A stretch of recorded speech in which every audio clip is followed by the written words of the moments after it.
It is with a great deal of that I join you this afternoon to commission the refurbished Sekondi Fishing Harbour.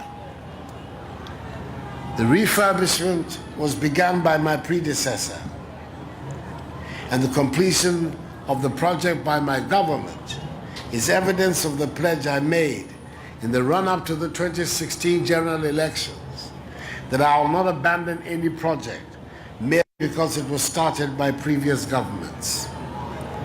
The completion of this harbour is critical because the fishing industry is an important mainstay not only of many of the residents of Sekondi, but also of some 2 million Ghanaians across the country.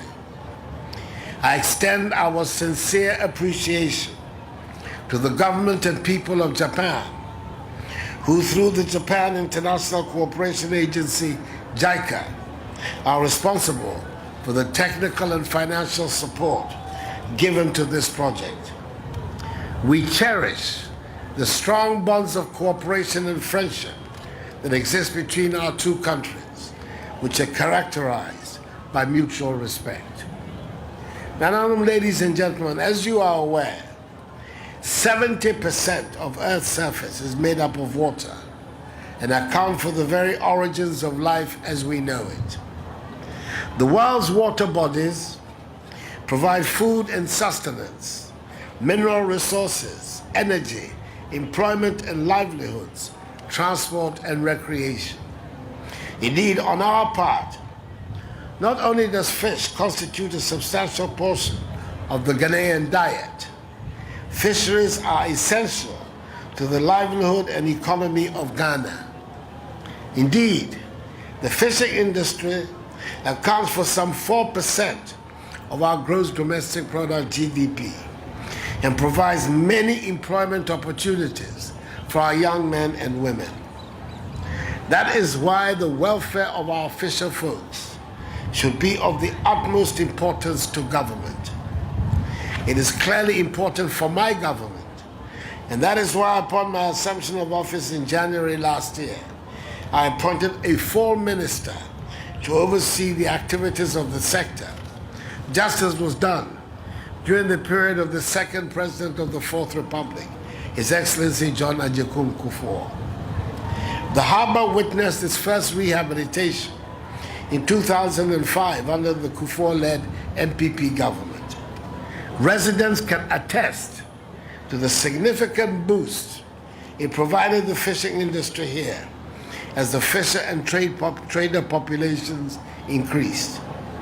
I'm told that this current refurbishment, which cost some 20 million United States dollars, has equipped the harbour with a lay-by wharf, access road to boats, a fish market shed, fuel dumps, an administration block, a freshwater storage tank, and a state-of-the-art ice-making machine.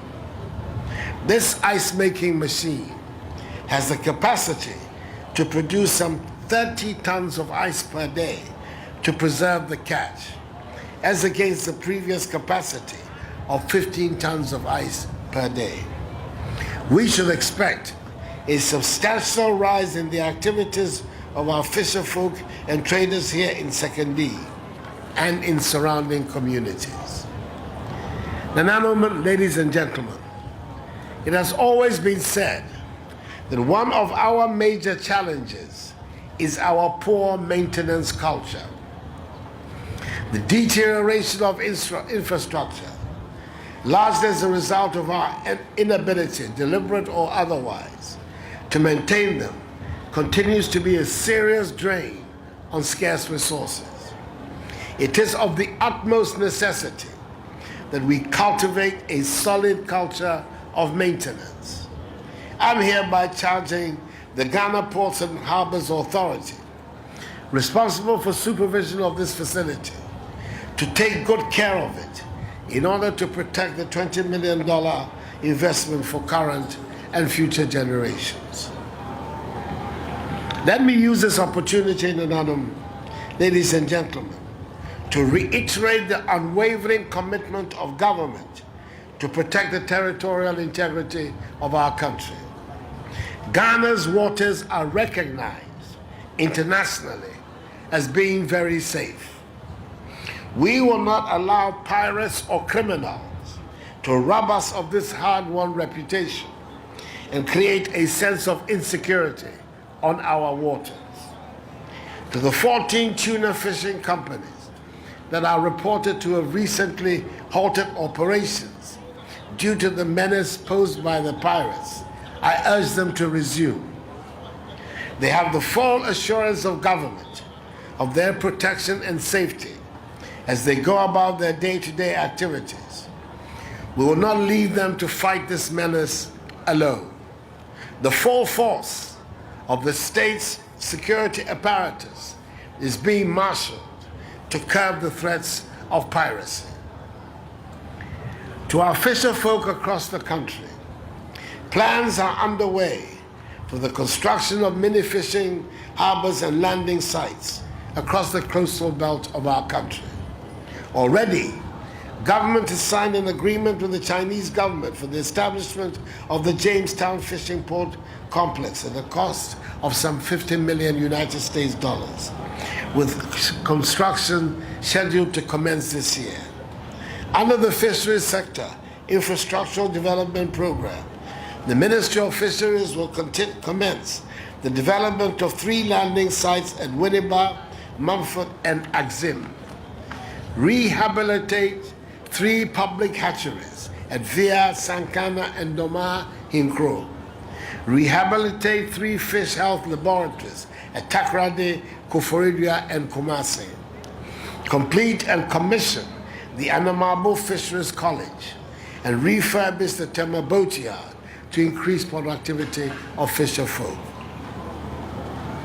As co-chair of the group of advocates of eminent persons of the United Nations Sustainable Development Goals, let me conclude by stressing that even though we may have little or no control over climate fluctuations or changes, one thing we can have control over is our day-to-day activities. Illegal, unreported, and unregulated fishing methods are depleting our fish stocks. Our beautiful coastal wetlands are being threatened by high volumes of plastic and metal waste that choke breeding habitats for fish. This must not be allowed to continue. Together, Nananum, ladies and gentlemen, let us protect endangered species, achieve food security, and protect our oceans for the future. Accordingly, ladies and gentlemen, I have the great pleasure to declare the refurbished Sekondi Fishing Harbour duly commissioned. May God bless us all and our homeland Ghana and make us great and strong. Thank you for your attention.